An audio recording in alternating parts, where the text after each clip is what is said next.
आज पटना जंक्शन पे मौजूद हूँ और लोग से जानने का प्रयास करेंगे। जो विधानसभा का उपचुनाव था 4 सीटों पर, उसमें एनडीए गठबंधन या इंडिया गठबंधन कौन भारी पड़ा, हम जनता से जानने का कोशिश करेंगे। बाबा, आप कहते थे कि चारों सीट इंडिया गठबंधन जीतेगा, मगर यहाँ तो एनडीए गठबंधन ने क्लीन स्वीप कर दिया। क्लीन सीट कर दिया, मगर तेजस्वी यादव को जनता पर पूर्ण रूप से विश्वास है। यहाँ सवाल है कि जिसका सत्ता उसका सरकार। बोलने दीजिए, मैंने चोर लिए ताला की, बेईमान लिए कबाला की। हम खुद जहानाबाद में, ये बेला में जा करके देखे कि 14 आना वोट आरजेडी के, हमें कोई कसर के बात नहीं, जनता वोट दिया है। और यहाँ चाहे जकर सत्ता ओकर सीट। ये ईवीएम का गलती है। हाँ, बस यही बात है। इसका रोना कब तक रोइएगा? कब तक? 25 में क्लियर हो जाएगा। है? हो जाएगा क्लियर 25 में। तो 25 में भी तो वही ईवीएम रहेगा। नहीं रहेगा, वो एकदम हो जाएगा, आप टेंशन नहीं लीजिए। कहने ये चारों सीट पर जो है ना, अत्याचारी तेजस्वी यादव के साथ में हुआ है। डायरेक्ट झारखंड में जो ईवीएम था वहाँ ईवीएम सही गया था ना, गलत गया था। झारखंड वहाँ आप सरकार बना लिया, बनाएगा ना, गलत हुआ, बेईमान। बस वही बात है। आप जीत जाते थे, ईवीएम सही था। हाँ? आप जीत जाते थे, ईवीएम आप नहीं जाने थे कि 20 में जो है 128 सीट हो करके उसको 110 पर लाया। चलिए बाबा, कहीं ना कहीं ईवीएम पर दोष मर रहे हैं 4 सीटों पे हार का। हम जानने का कोशिश करेंगे कि हार का कारण क्या हुआ है। जो इंडिया और इंडिया कहीं ना कहीं क्लीन बोल्ड हो गया। इंडिया गठबंधन जो है ना, थोड़ा सा नीचे करके, इंडिया गठबंधन जो है वह जातीय जनगणना करवाता है, लेकिन जातीय जनगणना कराने के बाद लोगों को हक देना नहीं चाहता है।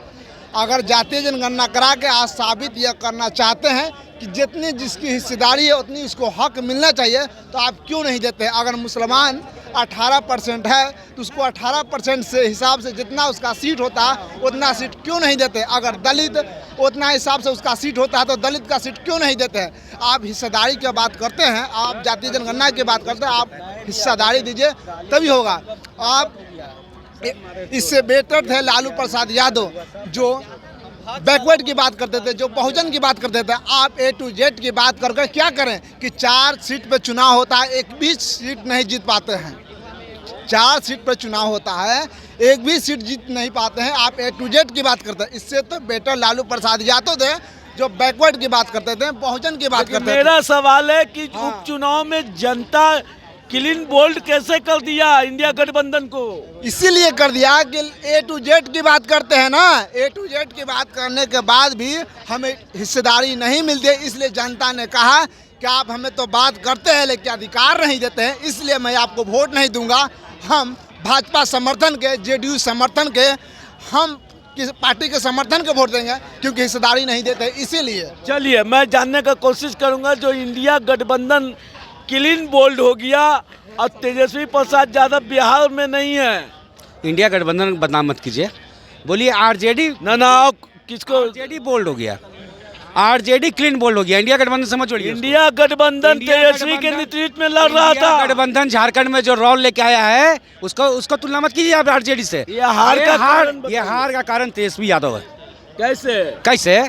बेलागंज में जो खेला करने के लिए गए थे उसामा को लेके, वहाँ की जनता ने इन्हीं के साथ खेला कर दिया। बिल्कुल। जिस तरह से एक मुसलमान कैंडिडेट को तेजस्वी यादव के सामने और उसामा के सामने पिटाने का काम करवाया, ना उसमें तेजस्वी यादव बोले ना उसामा कुछ बोला, तो कहीं ना कहीं ये फूट डालो और राज करो वाला नीति बिहार में अपनाना चाह रहे हैं, वो बिहार में नहीं होने वाला। लालू यादव जो बात करते थे जिसकी जितनी हिस्सेदारी उतनी भागदारी, तो इग्नोर मुसलमान को क्यों कर रहे हैं तेजस्वी यादव? इग्नोर अगर कर रहे हैं तो वही इग्नोर करने का नतीजा इनको 4 सीट का नुकसान मिला है इनको, ठीक है। और यही 4 सीट तय करता कि 2025 में बिहार का मुख्यमंत्री कौन बनता है। चलिए हम आगे जानने का कोशिश करेंगे कि जो इंडिया गठबंधन है, एनडीए गठबंधन जो उपचुनाव लड़ रहा था उसमें कहीं ना कहीं क्लीन बोल्ड हो गया इंडिया गठबंधन, उस पर आपका क्या कहना है? सबसे पहली बात तो इंडिया गठबंधन मत बोलिए, वो इंडिया ठगबंधन है, समझ गया ना। तो ठगने का काम करेगी ना तो जनता बढ़िया से ठग देगी। और दूसरी बात कि इंडिया नहीं बोला जाए, हमारे भारत देश का नाम बदनाम नहीं किया जाए, इंडी गठबंधन बोला जाए, समझ गया ना। इसलिए अब इंडी बोलिए, इंडिया नहीं बोलिए। अब हार का अभी एक भैया बोल रहे थे कि झारखंड में जैसे इंडिया गठबंधन रोल लेके आया बहुत बढ़िया, तो मतलब बिहार में इंडिया गठबंधन चुनाव नहीं लड़ रहा था, राजद लड़ रहा था। मतलब हार हो गया तो राजद और जीत गया तो इंडिया गठबंधन। बारे बा गजब ही लोग का काम है। मतलब हार का श्रेय दे रहे राजद को और जीत का श्रेय दे रहे पूरा इंडिया गठबंधन को। ये कहाँ का न्याय है भैया? तेजस्वी के नेतृत्व में लोग लड़ रहा था भाई। तो देखिए, अनपढ़ के नेतृत्व में लड़ेगा तो चुनाव कहियो जीतेगा नहीं। पहली बात, अनपढ़ है, अनपढ़ के नेतृत्व में कोई भी चुनाव लड़ेगा तो नहीं बिल्कुल जीतेगा। और आप अगर एक जाति को लेकर बढ़ावा दीजिएगा तो बाकी जाति आपसे पीछे मुंह फेरेगी क्योंकि आप एम वाई समीकरण लेके चलते हैं और वही मुसलमानों को पिटवाने का काम करते हैं। तो ये कहाँ का राजनीतिक है?